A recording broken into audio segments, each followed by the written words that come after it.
Croatia formally applied for membership to the European Union in February 2003. Now, 8 years later, the country is gearing up to become the 28th EU member state. Here in Parliament, members of the Foreign Affairs Committee have just voted on what is likely to be Croatia's last progress report, assessing its readiness to join the EU. MEPs are agreed that the country should be able to end its accession negotiations in the first half of this year, giving a resolutely positive assessment of Croatia's progress. I spoke to Bernd Posselt, EPP Group Spokesperson on Croatia's progress report.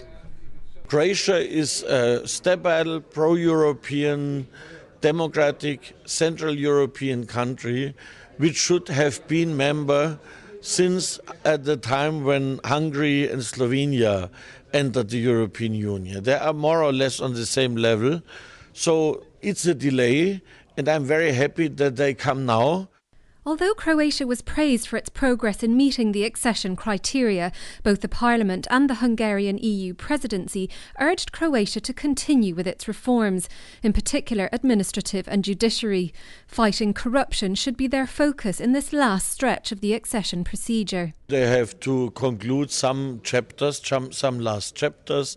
One of them is on the reform of the legal system.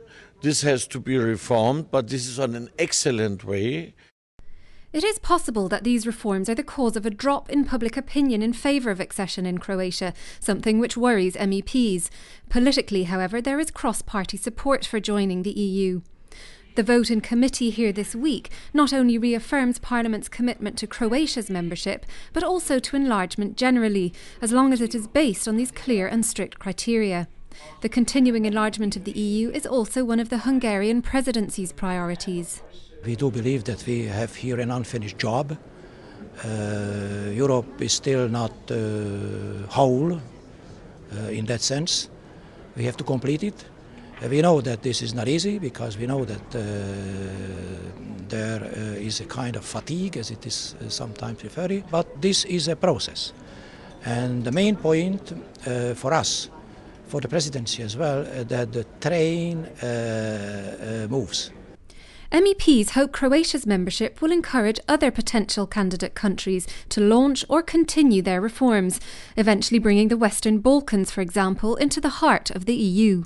For the whole region, it will give a strong stability, because Croatia is a stabilizing factor for southeastern Europe, and also a country which is dealing with all the problems in the region. Should the Hungarians be able to conclude the accession negotiations by the end of their presidency in June, as they hope, then the European Council will formally ask the Commission to draw up an accession treaty. That treaty will eventually come here to Parliament for ratification. MEPs can then most probably look forward to welcoming observer MEPs from Croatia until their full members are elected in the next European elections in 2014.